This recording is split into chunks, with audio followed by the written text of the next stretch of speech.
Malheureusement, elle n'a pas pu performer. Alors qu'elle a créé la surprise à Roland-Garros, Loïs Boisson s'est inclinée à Wimbledon face à Clarson Bronstein. 6-2, 7-6, 6-4. C'est pas vraiment une surprise pour la numéro 1 française qui jouait ici son premier match sur gazon. Pour nos confrères du Parisien, Fabrice Santoro, un ancien champion de tennis, donnait son avis sur la française. Pour certains, le gazon est une histoire d'amour tout de suite, et d'autres mettent des années à l'apprivoiser.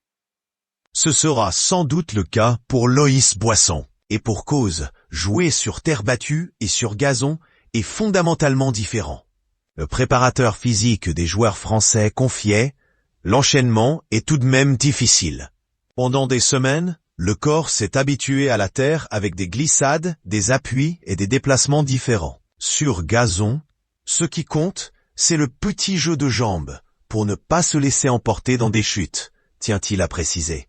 Un jeu qui est différent. Il faut bien préparer le corps en termes d'élasticité, de mobilité, notamment au niveau des adducteurs. D'ailleurs, s'entraîner sur gazon alors que l'on a l'habitude de jouer sur terre battue, il faut être en permanence très bas sur les appuis. On voit même des joueuses accroupies pour taper, poursuit Quétin. C'est pour cela que les joueurs ont souvent de grosses courbatures aux muscles fessiers au début. La tenniswoman, Loïs Boisson, doit ainsi travailler encore et encore. Sur le plan athlétique, elle est très bien préparée. De toute façon, elle ne peut pas se transformer en quelques jours. Il faut qu'elle se familiarise avec les rebonds, la stratégie, l'organisation des appuis, qu'elle apprenne la patience, elle accepte de rater des coups ou de prendre une amortie gagnante parce que la balle ne rebondit pas, etc.